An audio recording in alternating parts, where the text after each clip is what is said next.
Very good morning all of you. आज हम लोग देखते हैं इक्वल सेट्स और इक्विवेलेंट सेट्स के बारे में। ठीक है, हमने पिछला वीडियो में जो है वह फाइनाइट सेट्स और इनफाइनाइट सेट्स के बारे में बता दिया है। आज का जो टॉपिक है वो हमारा equal sets and equivalent sets.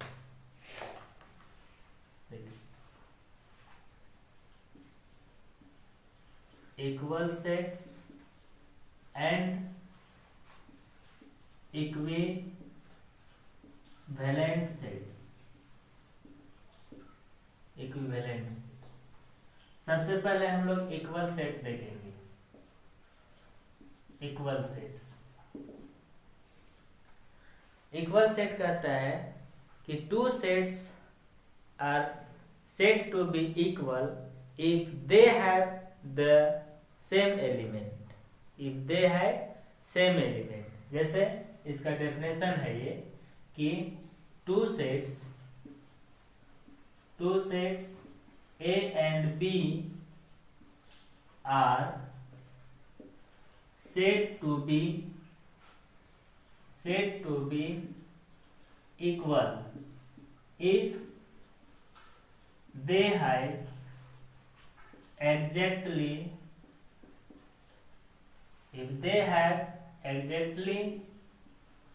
same elements।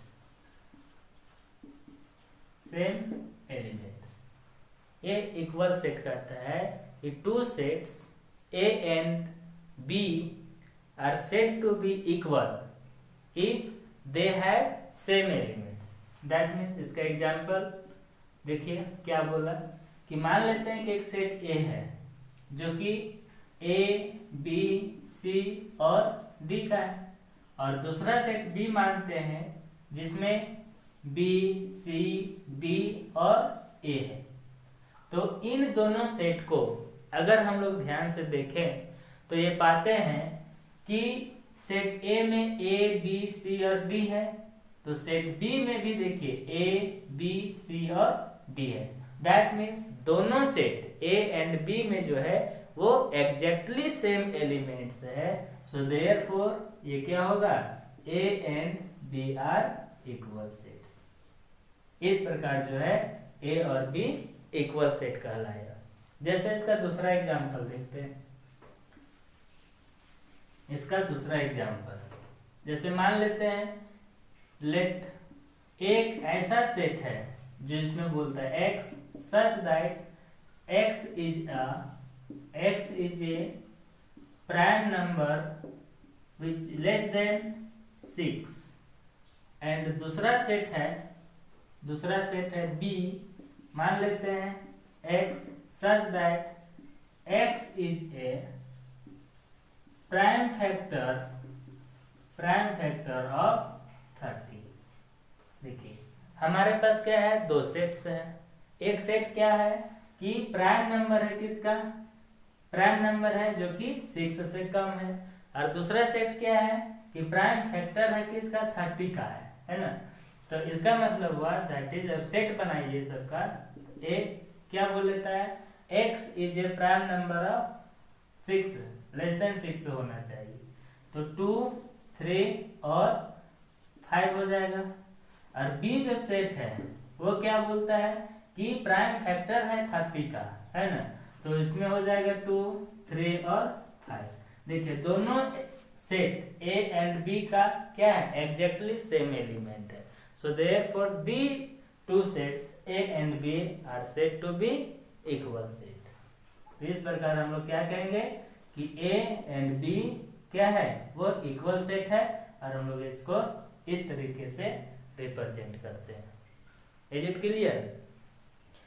अब आते हैं, अब यहाँ पर एक मन में सवाल है कि अगर दोनों सेट्स में एग्जैक्टली सेम नहीं एलिमेंट होगा तो क्या होगा, तो वही सेट जो है वो हमारा इक्विवेलेंट सेट कहलाता है। तो अब हम लोग देखते हैं इक्विवेलेंट सेट क्या है।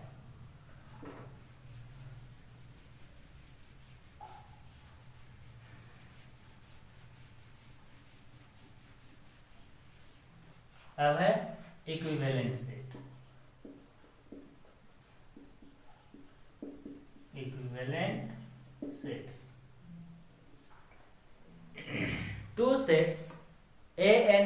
are said to be equivalent if they have the same number of elements but not exact। देखिए क्या बोलता है कि two sets A and B are said to be equivalent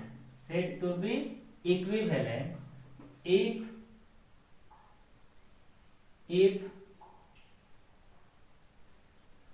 they have same number of elements। if they have same number of elements। जैसे example देखिए, यहाँ पर एक ऐसा सेट मान लेते हैं ए, सेट मान लिए ए जिसमें क्या है 1 2 3 है, ठीक है। और दूसरा सेट है हमारा बी जिसमें 2 3 और 4 है। तो यहाँ पर देखिए कि क्या बोला डेफिनेशन कि two sets A and B are said to be equivalent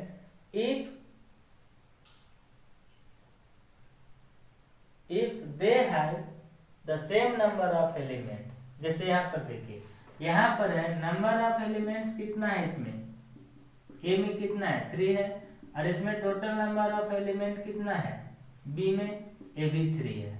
लेकिन क्या दोनों का सेम नंबर ऑफ एलिमेंट है?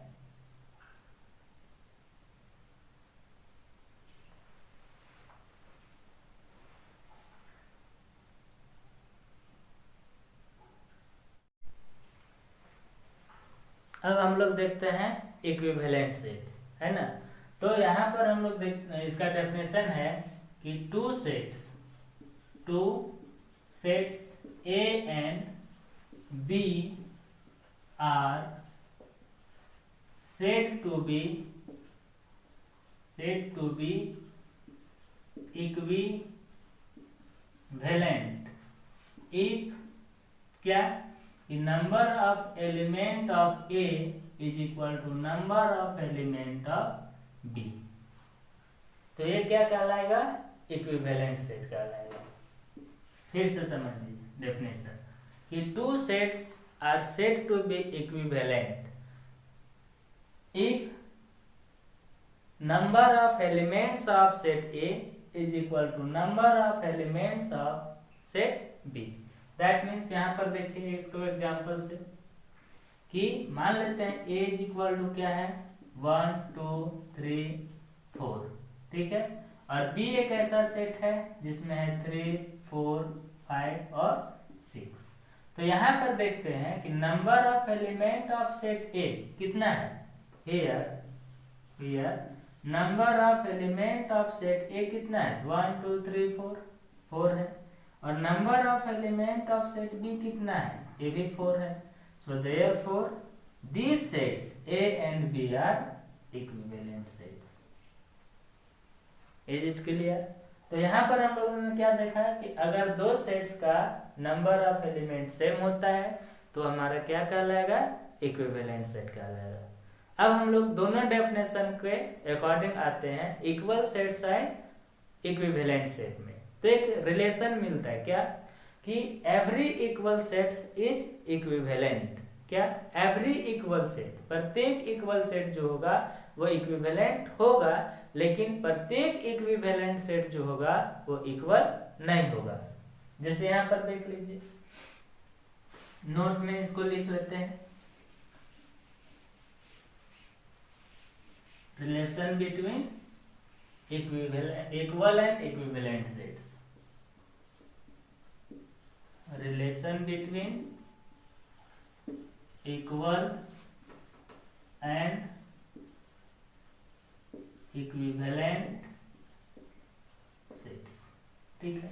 ये क्या कहता है, इसमें बहुत इंपॉर्टेंट है ये कि every equal sets are equivalent sets, but converse is but converse is not true. देखिए कितना इंपॉर्टेंट है ये।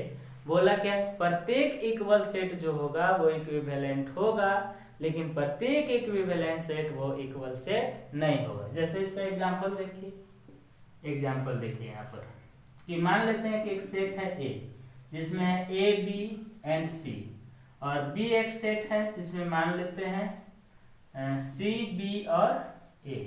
तो यहाँ पर हम लोग देखते हैं कि number of element of set A भी 3 है, और number of element in a set B भी 3 है।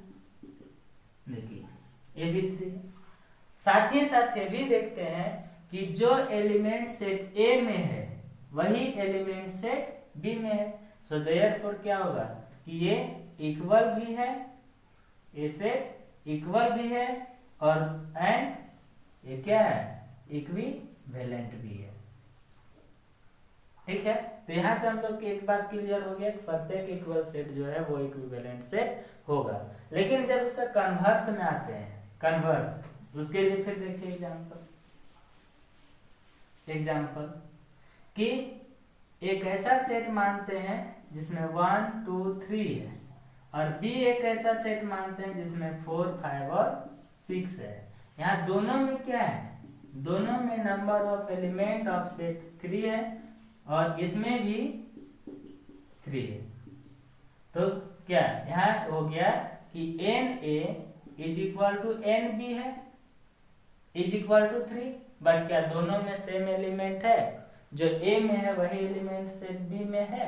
नहीं है। या फिर जो सेट बी में है वही एलिमेंट सेट ए में है? नहीं है। So therefore these sets A and B are not equal, but यह जो है ए इक्विवेलेंट बी है। Is it clear? तो आज जो है हम लोग क्या देखे, इक्विवेलेंट सेट, इक्वल सेट और उसके बीच में रिलेशन देखे। ठीक है, फिर हम लोग नेक्स्ट वीडियो में मिलेंगे, तब तक थैंक यू।